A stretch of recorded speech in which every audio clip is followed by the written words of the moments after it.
Assalamualaikum warahmatullahi wabarakatuh. Perkenalkan, nama saya Rika Azizah, mahasiswa Universitas Juanda semester 3, Prodi Ilmu Hukum dengan NIM E201071. Merupakan mahasiswa pertukaran pelajar program MBKM antara Universitas Juanda dengan Universitas Surya Kencana. Baik, saya di sini akan mereview pertemuan kelima mata kuliah hukum pidana dengan dosen pengampu yaitu Ibu Profesor Dr. Hajah Heni Nuraini SHMH dan Bapak Dr. M. Rendi Aridayandi SHMH. Pada pertemuan kelima minggu kemarin membahas tentang kausalitas atau hubungan sebab akibat dalam hukum pidana. Tujuan teori hubungan sebab akibat atau teori kausalitas yaitu: 1. Untuk menentukan hubungan antara sebab dan akibat, yang berarti menentukan ada atau tidak adanya tindak pidana. Yang kedua, untuk menentukan pertanggungjawaban seseorang atas suatu akibat tertentu yang berupa suatu tindak pidana. Ajaran kausalitas merupakan ajaran unsur objektif dari tindak pidana, karena terdapat di luar diri pelaku, yaitu berupa perbuatan. Dalam rumusan delik, ditentukan adanya unsur akibat dari suatu perbuatan. Maka untuk menentukan unsur suatu perbuatan yang menimbulkan akibat itu, dipergunakan ajaran sebab akibat. Teori-teori sebab akibat atau kausalitas, yang pertama ada teori sine qua non atau teori ekivalensi atau teori syarat mutlak atau Bedingungsteori. Teori ini berasal dari von Bury yang berasal dari Jerman, di mana tiap syarat adalah sebab yang mempunyai nilai yang sama, dan apabila satu syarat tidak terpenuhi, maka akibatnya akan berbeda. Baik syarat positif dan negatif sama bagi penyebab timbulnya akibat, dan jika salah satu syarat tidak terpenuhi, maka akibat konkretnya akan berbeda. Kelebihan teori ini adalah mudah diterapkan, tetapi ruang lingkupnya atau ruang lingkup pertanggungjawaban pidananya terlalu luas. Kemudian kekurangannya yaitu teori ini terlalu membentang ke belakang sehingga tidak ada batasnya. Kemudian teori yang kedua yaitu ada teori individualisasi. Teori ini membatasi antara syarat dengan sebab secara pandangan khusus, seperti namanya, yaitu yang mengindividualisasi, yang artinya secara konkret mengenai perkara tertentu saja, yaitu mengambil pendapat sesudah kejadian yang disebut dengan post factum atau in concreto. Tokohnya adalah Bickmeyer dan Binding. Yang ketiga ada teori generalisasi. Teori ini melihat peristiwa sebelum kejadian yang dinamakan ante factum atau in abstracto, yaitu serentetan syarat yang merupakan perbuatan manusia dapat menjadi akibat dari suatu peristiwa. Menurut teori ini harus dicari sebab yang sama atau adekuat untuk dapat menimbulkan akibat yang bersangkutan. Ukuran teori ini adalah kejadian atau kebiasaan sehari-hari. Ya, persoalannya adalah apa yang menentukan bahwa sebab itu layak atau cocok mendapatkan akibat. Kemudian untuk itu diperlukan ukuran yang didasarkan pada yang pertama penentuan subjektif.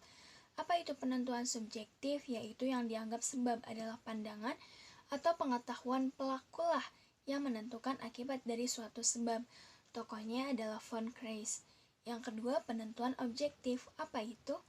Yaitu yang dianggap penentu atau sebab adalah keadaan atau kejadian adalah pengetahuan hakim yang didasarkan pada suatu keadaan yang secara umum dapat diketahui.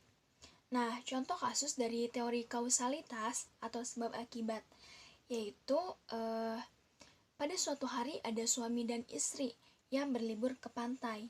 Kemudian pada waktu itu cuacanya sangat mendung dan ombaknya besar. Si suami yang tidak suka pada istrinya mengajak untuk bermain motor jet ski sendiri-sendiri. Sedangkan logikanya suami istri itu harus naik atau bermain bersama-sama kan. Kemudian si istri naik motor jet ski, dan karena ombak yang sangat besar dan cuacanya yang mendung, si istri ini terguling dari jet ski dan tenggelam, yang menyebabkan si istri meninggal. Nah, mari kita analisa bersama. Yang pertama menggunakan teori conditio sine qua non dari von Bury. yaitu dalam kasus ini maka suami yang mengajak istrinya bermain motor jet ski pada saat ombak sangat besar, atau orang yang tidak memperingatkan bahwa bermain motor jet ski saat sedang ombak besar sangatlah berbahaya, atau orang lain yang memberi ide kepada suaminya bahwa bermain motor jet ski pada saat ombak besar bisa membuat si istri tenggelam tanpa tahu atau tanpa mengetahui adanya masalah antara suami dan istri, pun dapat dianggap sebagai penyebab tenggelamnya si istri tersebut. Nah, yang kedua yaitu kita analisa menggunakan teori generalisasi.